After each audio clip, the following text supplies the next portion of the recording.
Welcome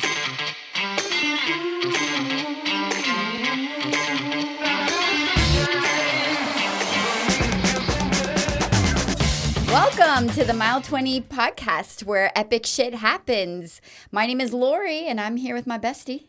Hi. Laura. Laura.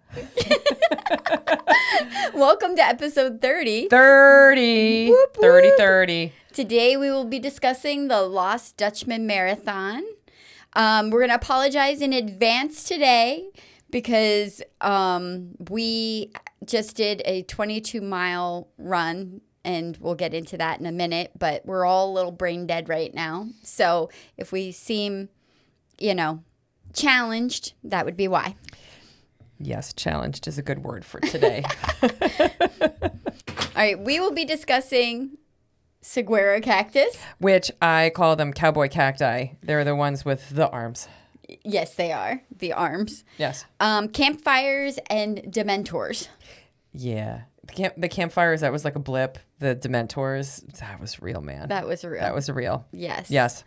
Like to take a moment to please check out our social media. We're across almost everywhere except for X, I'd say, or Twitter, whatever it is these days, at Mile 20 Podcast. Mile 20 Podcast. Yes, and we would love to hear from you guys.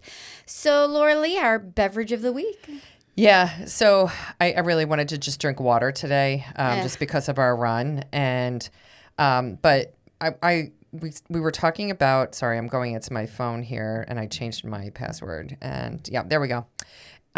So we were talking about that we had some really fabulous wine when we were out in Arizona, and it was a really good red wine, and it was cooler out at nighttime because we ran this in February of 2020. Yeah, the Lost Dutchman.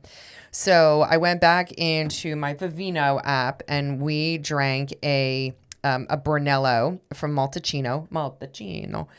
That was called Altero, and it was a 2007 vintage.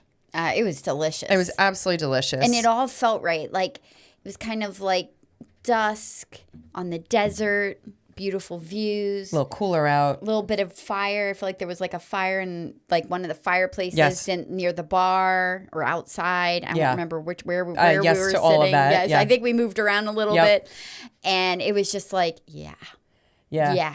So we don't have the Altero tonight, but we do have another Brunello this evening, and so we are partaking in Brunello. So, cheers, my friend. Cheers. Here's to episode 30 in Arizona. I know, episode 30. It feels very much like a milestone. Yes, it does.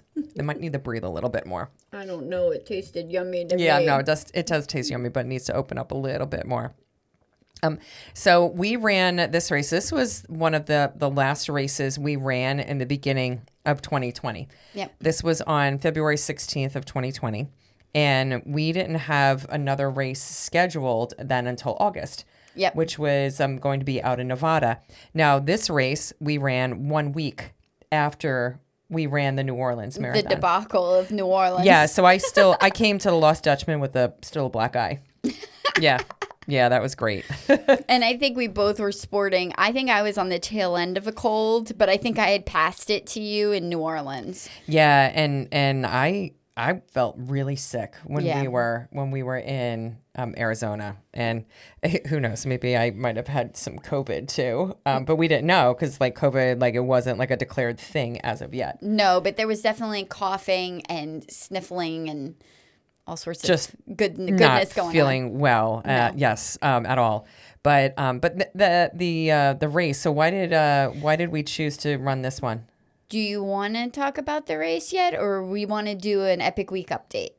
Oh, because we skipped it last week. I keep doing that. Yeah. Yeah, you keep going right into this race, but I want to know how the hell you did this week. Well, today was a really shitty 22-mile run. Yeah. Mostly because my Epic Week ended with like 7 exclamation points, and those were bee stings. So yesterday I was down in Maryland, and I was putting up some like little deterrents for birds. No birds are hurt in the process, but it's just a deterrent so they don't sit on top of our pergola and shit all over our furniture. Right. So I was finishing that up. It was all done. And I went to go kind of move the ottoman for one of the chairs back. And I just kind of pushed it with my right foot, had my Birkenstocks on. And lo and behold, there was a bee's nest underneath there. Oh, God. And those suckers came flying. They are fast mofos. And they came flying at me. And they bit me up one side, down the other on the top of my right foot and a little bit on my right hand. I've never sprinted so fast in my entire life. I sprinted across the yard, probably yelling mother effer, like about 50 million times. Jim didn't hear me at all. He's like, I thought I heard you a little bit. You clearly were not screaming enough in a high, shrill voice. And then I came upstairs and you know me. I mean, I'm not a big crier or anything like that. No. And dude, I was like weeping, like it hurt so bad. Yeah. And so that was my big epic day yesterday. But we did go do what's called dock days. Yeah. Down at Georgetown, Maryland. And this is a really, really cool competition. There's this young guy, his name is Austin Parrish, and he is kind of like our little honorary mayor. He's not a mayor, but he's kind of like our honorary mayor, like Grand Poobah. Everybody shakes his hand. Yeah, of the Sassafras. Everybody knows him. And he is a tugboat. I don't know if he's a captain or he works on tugboats, but I would assume he's a captain. He was in the Navy. And, he's a young guy, married. They have a nice little new baby.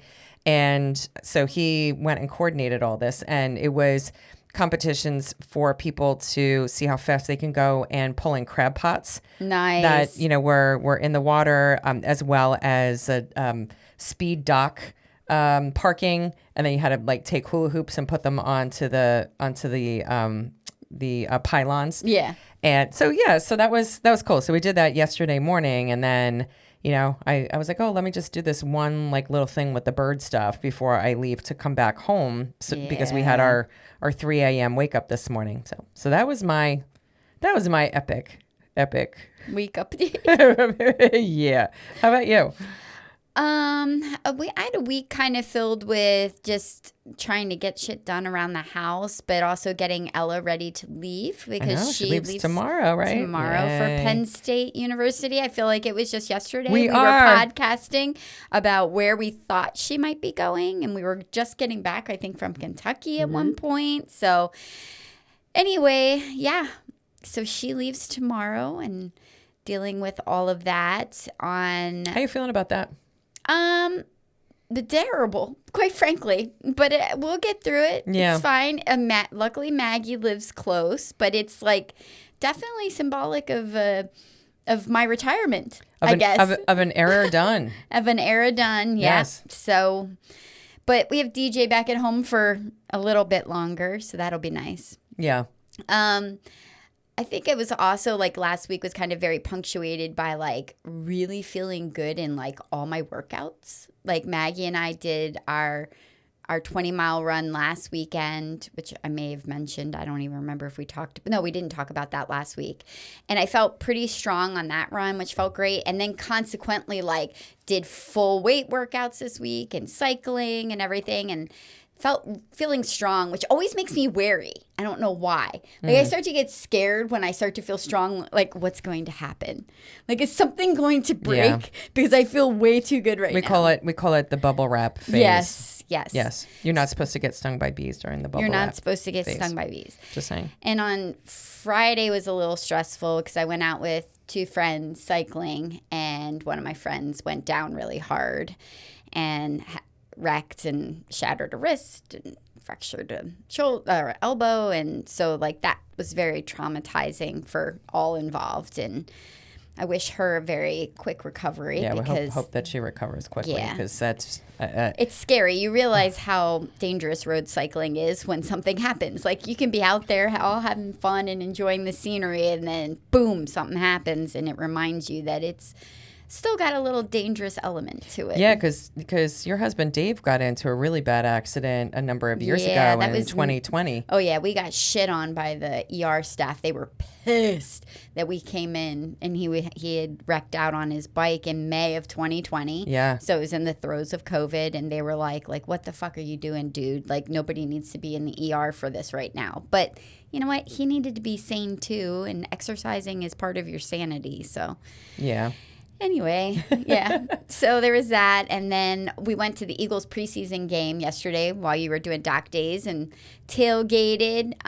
Wasn't a really exciting game as I think we had our third string everything in, and so did the Browns. I was hoping to get a glimpse of Shedeur Sanders, but nah, didn't see any of him, and so it was a little boring, but it was fun. It's always good to be back at the link, and since we're missing 2 home games in September, and it was nice also because it was like Ella's last home game. Yeah, and I loved it that her. You brought her to the game. And it was cool because Matt and Maddie joined us, so it was cool seeing them too and hanging out with your daughter. So. Yeah. They were very, very happy to take the tickets. So yeah, but better than just not using them at all. Yeah, for sure. I feel really off right now. So I just I think we're very much still half asleep because none of us have napped really. Yeah. And of course you have bee venom circling in your body. Yeah. So the one thing I will say before we jump into the race is that after we did our turnaround, and it was maybe at mile 18 and change, I decided that I was going to Google, should I be running within 24 hours of getting multiple bee stings on my foot? That Google should have happened last night or this morning before it should have. And if I had, and I knew that I shouldn't have run, but I think I was mental, and I was like, you know what? I run in really bad circumstances. I make bad decisions, and I'm like, it'll be fine. Like it'll just start wearing off. And it got to the point where Maddie or Maggie went and bought me a compression sock. It was like a pop-up compression sock that I put on my right foot, and it seemed to help it because when I took the sock off to take a shower after the run, it just blew up. So note to everyone listening that you really, if you get stung by a bee, make sure you listen to your body, because apparently if you have a allergic reaction to bee stings, because it's venom that they put in your body, you could actually, it isn't always an immediate thing. You could react a couple of days later, which I was like, I didn't know. I always just thought it was immediate. Yeah. I had no idea. And having gotten stung 7 times yesterday, there's a higher likelihood that you can have an allergic reaction if you haven't gotten one in the past by getting stung by less bees. So public announcement, do not go running within 24 hours after getting stung by bees. Yeah, there we go. I'm so glad we learned these things by trial and error, and trial by fire. And here. while I was running, but I have to say, when I got home, I took a shower and I took a nap, and when I woke up, I declared in my head that was by far the worst training run I've ever had in my entire running career. Well, there you go. There's only up from there. It could. I didn't think it could get that bad, and that was pretty bad. Thank God you stayed with me, because we ended up walking the last 4 miles. Man, it was shitty.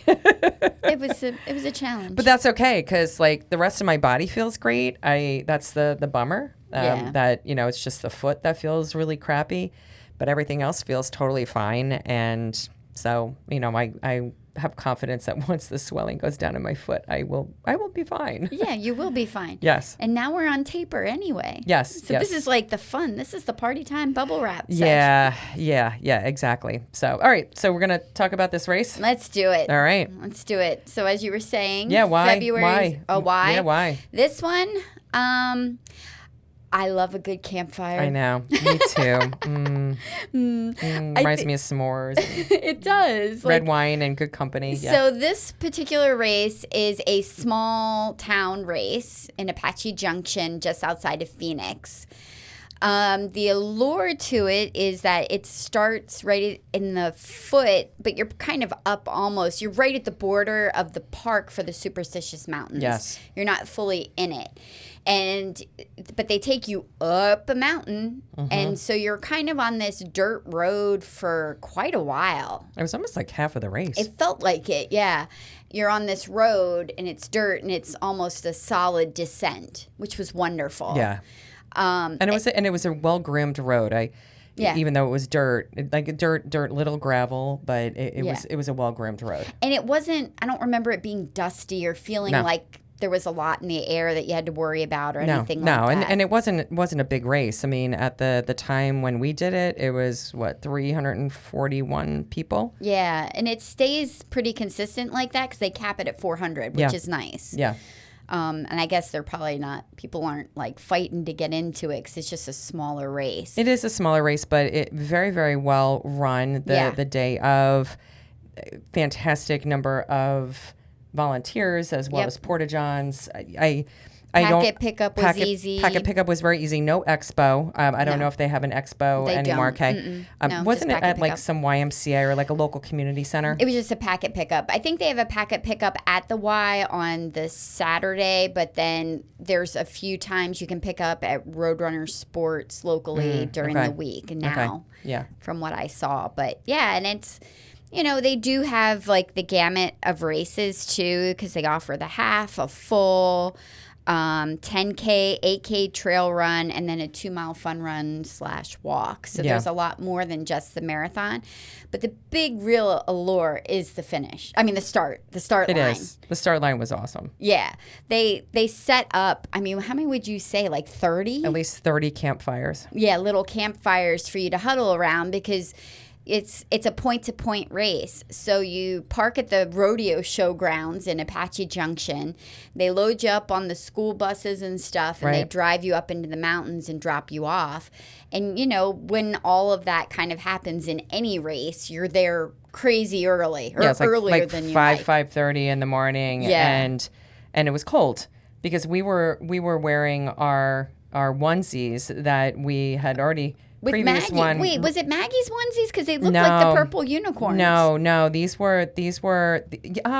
No, but they. I think we bought new ones because the ones that we had with Maggie were stolen. They were stolen, yeah. Yeah. Or taken. Taken. Yeah, not stolen. But I think we ended up purchasing the same ones because I think that they were cheap, like on Amazon. So we wore those, and it was kind of a bummer because we kind of acknowledged that, like, okay, it's getting warmer out once the sun started kind of rising. Yeah. And we were like, we probably shouldn't wear these, like running downhill. So we left them up at the campfire site. Yeah, I think we have a really cool staged photo of it was totally staged. The little eyes and like, stuff. don't leave me. Yeah, like, I'm so sorry, buddy. Yeah. Enjoy the campfire. But this is a point-to-point race, so there's no out and backs and so forth, and everything was very, very well marked. Yeah. I never felt like, geez, Lori, where the hell are we going? Yeah.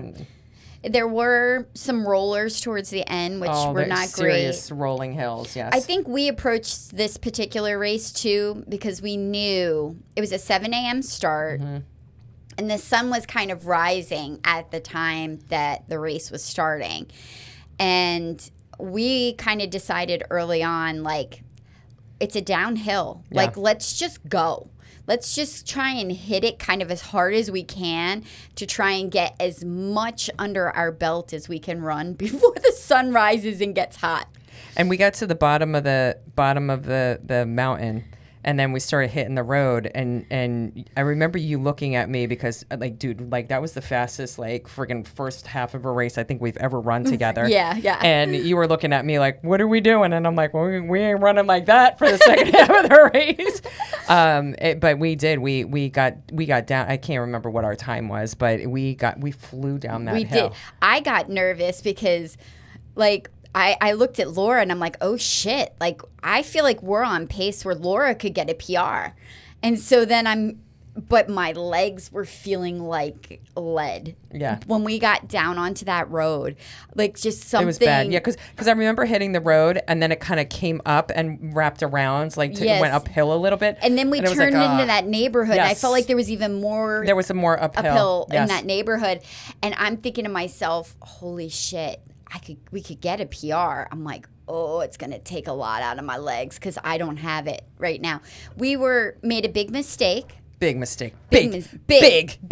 Big mistake. Rule number 1. Rule number 1. Don't get a massage the day before a race. It was such a bad decision. But we were staying at a lovely resort that had a spa. And we're like, it's just a massage. Like, no. Like, so when you get a massage, it gets everything kind of relaxed. And all the acidity kind of like stirred up in your muscles. It was not good. And to try to flush them out over the next couple of days. And yeah, I remember that massage, and I was like, I'm never getting a massage like within like a couple day window again before a race. I mean, now I think I do maybe Wednesday at the latest for a race on Wednesday. Sunday. Wednesday would be the latest for a Sunday race. Yeah. Yes, I totally agree. Yeah. I totally agree, because then it has a couple days for you to be able to drink your water, get hydrated, because getting a massage does dehydrate you. Yes, it does. Great decision to go and do like the day before a race. And then we were also drinking wine. And we were drinking wine, and it was really hot out, and yeah. So bad decision. Bad decision. But have never made that mistake ever again. No, but I remember looking at you going, are we gonna, do you want to try for a PR today? And I was like, no. And I was like, oh, thank you, Jesus. I was like, no, absolutely not. I was so glad to hear it. Yeah. But it did go, and because you were talking about the hills, so we did have about 600 feet of elevation. Yeah. Throughout the race. Yeah. So which isn't. It wasn't hateful like at all, but it takes its toll. It hit at certain points. Yeah. Where it was after we came flying down the hill. Yes. And then towards the very end. And then the sun comes up and there is no shade. There was no shade the second half of that race. None whatsoever. Because you're in the desert. Yeah. All you get is the big saguaro cactuses. Yeah, and there's really no shade. Cacti? Cacti. What's plural there? Cacti? Or cactuses. Cactuses. I don't know. I always call it cacti when it's multiple, but I feel like that's correct. Yeah. So a little bit about the saguaro cacti. They are found in the Sonoran Desert, which is, where Phoenix is located. And they are the largest cacti in the United States, which I think is kind of cool. And they can grow up to like 50 feet tall, and they weigh several tons. Yeah, well, we had a whole conversation while we were sitting down because we rented a Jeep. Yep. I rented a Jeep for us to drive around in because we were in the desert. You got to have a Jeep. Anyway, and I was like, God, Laura, I know this sounds really strange, but I kind of wonder if you could just ram your car into one of these cactuses. And just like blow it up. And like whether smush it. Like smush whether the kitty. it would just like explode like a watermelon under pressure. So I was like, let me look that up. So I read and shared with my friend, do not jam the Jeep into the cacti because you will go and absolutely break the Jeep. These cacti weigh like several tons. They could live up to 200 years old. And they're beefy. Beefy. They are thick as all get out, and that's a full ass tree underneath all that succulent. Yeah, and you don't want to go and hit it. No. At all. No. At all. So yeah, but there's the saguaro cacti like everywhere in the Phoenix area. Which is very cool because it's so unique. I mean, we live in Pennsylvania in the Northeast. Yeah. If you could think about a polar opposite climate, that's it. It totally is. Yeah. And I don't know. There's something about when you see a cacti, and especially when I call them the cowboy cacti because they're always in the cowboy movies. Yeah. But it just reminds you of the West. Yeah. And quintessential. Quintessential. Yes. Now this race had a 6-hour 25-minute course limit. So I think we were good with that because, again, we kind of flew down that mountain and then had some time to play with in the second half of the race. Which we always play anyway. Absolutely. Now this one started at 7 a.m., but we obviously flew to Phoenix, so we got there a couple days early, right? Yeah, we got there. Our poor husbands, That Friday was Valentine's Day. Yeah. It's like, bye, Celicia. Do you remember, though, going to when we went to our resort, our Marriott, and they had some kind of like, I don't know, they had some prom pictures that were going on, or Valentine's Day pictures, and they had like young girls and boys, like getting their pictures taken and stuff. So we were like totally messing around. We're like, oh sure, we'll get our pictures taken, and we like totally fucked around and like pretended to like like I had my hand on your like and like the photographer probably thought we were a couple. No, I think we were definitely sitting there going, oh shit. People think we're a couple. Yeah. That's what's going on right now. Yeah, they're gonna think we're a couple. Yeah, because we were fucking around. So it was pretty funny. So it was funny. We'll have to find those pictures. But we actually flew out stupid early that Friday. Like first flight out, I think it was like at 6:45 a.m. Mm-hmm. So we arrived early, and poor Laura, I had to drag her. So I have a very, very small obsession. It's a fetish. It's a big obsession, actually. It's a fetish. Mm-hmm. It's a need, not a want. Eventually, when I first got my Jeep, we were going to take a trip down to Costa Rica, and I was looking for like all these adventure-y type things to do down there. Or no, sorry, bad. That was the Utah trip. We were camping, and I wanted to do something fun in Utah. And I started Googling camping things for Jeeps, and I found this amazing thing called the Turtleback Trailer. The Turtleback Trailer. Which it's now moved to Tennessee, but the headquarters, and they were manufactured in Phoenix, Arizona. Mm-hmm. And I'm like, I became obsessed with them because they have the same suspension as the Jeeps and then an articulating hitch. So these things can travel anywhere a Jeep can go off-roading for camping. They're definitely up for off-roading. They are so cool. Rooftop tent, hot water heater. Kitchen. Yeah, but it's all like outside living versus inside living. Right. So I was like, Laura, we have to go to Turtleback Trailer. Let's do Turtleback Trailer. Yeah. We stopped before we went to Turtleback, right, and grabbed breakfast. We did. At Snooze. Yeah. It was yummy. It was very yummy. Highly recommend Snooze. Highly recommend Snooze. I think we had some cocktails for breakfast too. Oh yeah, it was a brunch. Yes, yeah, it was a brunch. So when you're having brunch, you can have a cocktail for breakfast. Yeah, cocktails for brunch is okay. Yes, as long as there's champagne in it. Yes, and then we went to Turtleback, which was like a homage for me, pilgrimage. Yeah. No, you knew your stuff too. Like just talking to these guys, and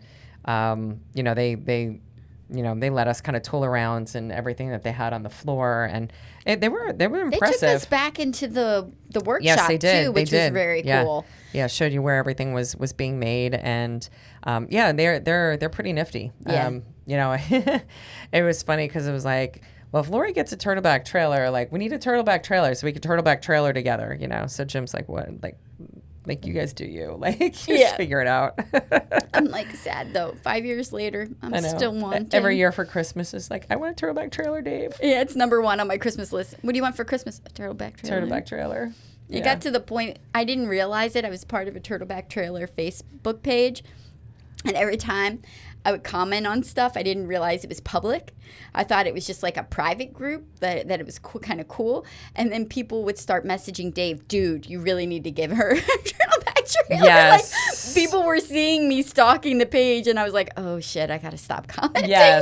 Yeah, I remember you saying that to me a while back. So yeah, it was pretty funny. Well, they take care of their own, Yeah, they do. But the place that we stayed at, which was in Scottsdale, so we the Apache, Arizona, is kind of like northeast of Phoenix. Yeah. So we opted to go and stay in the outskirts of Scottsdale, and at the time it's a Marriott, but at the time it was called Copperwind Resort, and now it's called Adero. And you reminded me earlier today, you're like, yeah, you remember they were doing like a ton of remodeling, but this place was so cool. It really was. We had this. It's kind of perched up on a hill with a really great view. Yeah, really fantastic view. They had a really fantastic pool that we actually went into. Yep. And so we had a balcony that overlooked like all of the Scottsdale like valley, and I think we had a fireplace in our room as well. It just, I don't know, it was just really, really nicely done. And, it was. And it had a really just contemporary Southwest feel to it. Yeah. So it wasn't like, you didn't No. feel like you were in a cowboy movie, but it was just very elegant, Southwest elegant. So I absolutely love it. In fact, that was a place when Jim and I went out to the Super Bowl when it was out in Arizona, and I had recommended like we kind of explore that. And Jim was like, I think that's like a little too far out for us from where like because the stadium's like on the other side, on the western side of Phoenix. Yeah. So we opted not to go there. But I don't know. I really like that place a lot. No, I would go back Beautiful. and stay there again. Yeah, it was really nice. Yeah. So then Saturday, because we still had it. So that was just Friday. We had a full 'cause day we on got there so Saturday early too. on Friday. Yeah, Yeah. which was really nice. Yeah, it was. It was definitely worth being out there 2 extra days. Saturday, right near our resort, it was Sunrise Mountain. And I think that there was a really cool hike. It was just shy of 5 miles to climb up to the top of Sunrise Mountain. Yeah. And what else other than booking a massage for later in the day is good for running before a marathon? It's hiking, but you and I do a lot of hikes the day before marathons. We and do. We don't have too many issues with that. No, it's kind of like our way of acclimating. And we're To, like, walking. the- We're walking. Yeah, I mean, we're moving. We're keeping our body moving. Yeah. And so this was a really nice trail. It was well groomed. They had a ton of cacti. So the saguaro cacti. I took a ton of pictures, and it's just cacti after cacti after cacti. I was like, oh, look, kids, another cacti. But my favorite picture of you with a cactus, because it's one, was it looked like it was a middle finger, and it was during the race, and you gave it the middle finger back. Yeah, because it was when it got really, really warm. Yes. But it did look like, right? Like It did. like Its little arms were all bunched up except for the one in the middle. That's right. So I was just giving it some love. I felt like it was a Philly saguaro. It was, right? But yeah, no, the hike was really, really nice, and what was it, 1,100 feet in elevation? Yeah, a little over, I think. And it had a beautiful view of the Scottsdale Valley. Oh, it was gorgeous. Absolutely gorgeous. Yeah, it was definitely worth going up there. Totally agree. And in fact, it's funny because fast forward a couple years later, my husband Jim had gone to the Scottsdale area, and he did a hike with the group that he was with, and he actually did like the other side of this hike, which brings you up to this same spot. Oh. So it was like on the other side of the mountain. So is it from a lower point? Like, did he have to climb further? I have no idea. I have no idea if he climbed higher, lower, or anything like that. I do know that he was with a group of people that were a little bit like athletically challenged. So I wonder if that was just like an easier like side for them to go and climb up. Yeah, perhaps. But yeah, and when I showed him pictures, or he showed me pictures, I'm like, oh, dude, I have like pictures of the same spot. So it was kind of cool. That is cool. Yeah. But I liked Scottsdale, the old town, and it had, a lot of porches on the front of the front, like, like just like a covered walkways, and it just definitely felt like you were in a Clint Eastwood like 1960s cowboy movie. Yeah, like that old town Scottsdale has got a very, very unique cool vibe. Feel. Yeah. Great restaurants. Yeah. It was a very cool vibe. Yeah, and then we ate pizza at Spinato's. And that was very, very good. Yes. Actually, I think that's is that where Janelle met us? Did she meet us for lunch? Perhaps. I think she did. Yeah, my friend Janelle lives in the Arizona, like in the Arizona area, in the Phoenix area. Yes. And I believe she went in the Arizona yeah, area. Sorry. I want to say she joined us for lunch during that particular trip. I have to go and double check because I had like no pictures of like us at the restaurant, but I took a picture of Spinato's, like the outside of it. And I keep getting confused because I remember between that trip and a later race where I know we went into her house and she fed us tacos. Yes, her husband cooked. And, yes. Yeah, and which was kind of cool. And you got to meet the kids and, their turtle. And that was really, really neat. But I think this one, I don't know if for some reason I want to say like we connected with her at some point, but I might be mixing my wires, but that's okay. Yeah. And then so race day, again, we both felt like shit because of getting the massages and it being really, really hot. So, we'll never go and do that again. No, my favorite thing, though, was when I was looking back to do the research for this race, was going back on Strava. And I'm like, oh my God, this is hysterical. I had actually named the run. It was a double naming. Rise of the Dementor. Mm-hmm. And Hell Was Calling Me Home. Yeah. That's how I felt towards the end of this race. Yes, and Dementors, for those of you who are not Harry Potter fans, the Dementors are from Harry Potter, and they basically, like, suck your being out of you, don't you? Yeah, don't yeah. They kind of hover above your face, and they're like... Yeah. Like sucking, your soul essence, out of your body. Yeah. Yeah. I felt like the sun had turned into the Dementor and was sucking the soul out of my body. We both definitely felt that way. But then I liked it at the very end of the race after we got our medals. They had this cute little montage area set up with the name of the race and, a couple of chairs. But like old farmy looking chairs. It was totally old farmy, like Western kind of feeling. And I think they had a cowboy hat there too. Yes, and we were like, we're not putting that on. I put it on my head. Did you put it on your? Yes, I have it on my head. Did you put it on your head? And then I was like, oh my God, dude, I can't believe you put that on your head. Yeah, I put it on my head. But we got our picture taken with the little montage as well, which was fun. Just nice little keepsake. Yeah. And then. Did we do a no shower happy hour? Maybe we went to the bar. I don't know. I don't remember. Yeah. I just know that we did end up going to a place called Rehab Burger Therapy. Yeah, and I wanted to face plant in a delicious burger because I took a picture of it, so it had to be good. Yeah. Yeah. No, and I know that at this point in time you were still going and like your go-to was still a burger. Yeah, yeah. After a race. Then mine was buffalo wings, but I'm not sure. I don't even know if I had buffalo wings at that point in time. But yeah, who knows? Yeah, we weren't taking pictures of the food at the time. But the Rehab Burger place was delicious. I would highly recommend it. Yeah, very much so. Yes. I definitely got a picture of my burger. Yeah. Yeah. So it was very good. Yeah.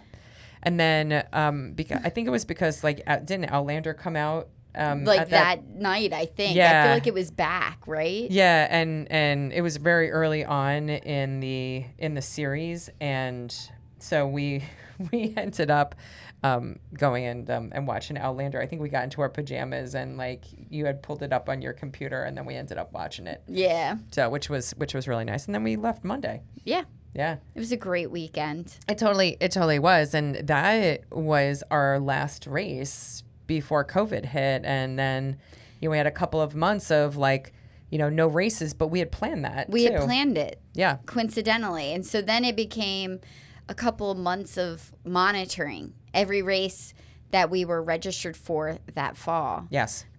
Starting with the ET Full Moon Marathon in August. Yes, in Rachel, Nevada. Yes. Yes. And we got into that one, and we ended up running it. So that'll be fun once we get to that one. Yes, but first. Yes. Episode 31 will not be a race. Yes. What are we talking about? We are leaving on Friday. This Friday. Yes, with a group of ladies to spend the weekend in Paris. Yes. And then going on to Camp Chateau, which is a summer camp, all-women summer camp in a French chateau in Bédour, France, if I'm saying that correctly. Bédier? I have no idea. I don't know. It's outside of Figeac. Yes. Yeah, so I'm really, really looking forward to this. So our next episode will be a recap of Paris. Yes. So of our group, we have a group of 7 women that are taking on Paris, which looks going to be crazy fun.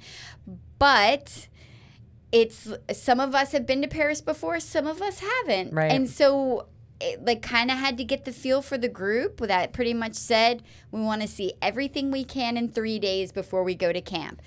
So we land, and it is balls to the wall. We are ready to go. We are Parising. We are doing Paris. Yes. We are doing the Eiffel Tower, the Louvre, you name it, we are doing it. Yes. So I think we have a boat ride on the Seine as well. Yeah, Sacré-Cœur. Hopefully going to hit a really cool hidden bar above the Moulin Rouge. Yeah, that'll be neat. I'm so looking forward to this. It's in fact, gonna be motivated to go and pack right after this. So it's now before we end the episode, we usually give a little bit of recount of the shirts and the medal. And you and I can't find our shirts anywhere. So we're thinking that like either we didn't get shirts or the shirts weren't great and we both ding dong ditched them. So I definitely Googled the shirts just to kind of get a feel to see if I could find the shirts. I saw the 2019 shirt. I saw the 2021 shirt online and the 2025. But I did not see the 2020 shirt. But I'm sure we must have got a shirt because every race hands out a shirt. Yeah. But no, you and I both couldn't. We have no idea. And if I've gotten rid of it, it had to be bad. That speaks volumes.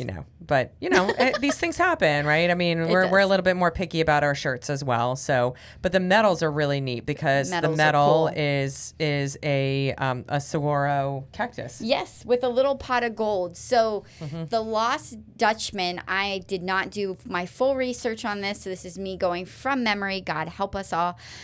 Was because there actually was thought that there was a Dutchman that went into the mountains and hid a shit ton of gold. And there have been people that, like treasure hunters, that have been going into the Superstitious Mountains for years. Looking for the gold.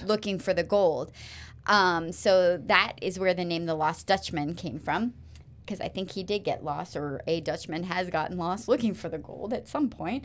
And there's a little pot of gold right next to our saguaro cactus, which I think is cool. I really like this medal. I've always loved this medal. No, I love the medal as well. It captures what we saw a lot of when we were in Apache, Arizona. Absolutely. Yeah. 100%. Yeah. Mm-hmm. So next week, as Lori said, we are going to give our recap of Paris.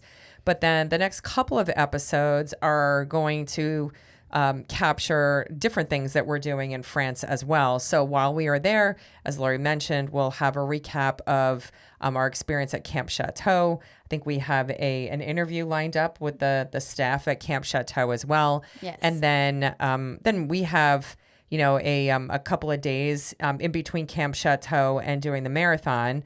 I'm going to be doing some working in France, but we have a couple of like morning excursions planned. So yeah, because we're going to be staying on the Dordogne River Valley near Sarlat, La Canadien. And Vitrac. I don't know. We do not speak French fluently, so we are going to be slaughtering everything we say. Fluently, I don't speak it at all. I gave up on Duolingo. But it's okay. We're building up to Marathon du Marac too, which is going to be very exciting, and I'm so excited for that race. Yes, it's ridiculous. That one is going to be a very interesting recap. I can't wait for that experience. I love the sea. So again, the next couple of weeks, it's going to be oui, Paris, French. Je m'appelle Lorri. Yeah, what she said. Je parle français. So, how do you say thank you? Merci beaucoup. Merci beaucoup for hanging with us today. Now go make mile 20 your bitch. Peace out.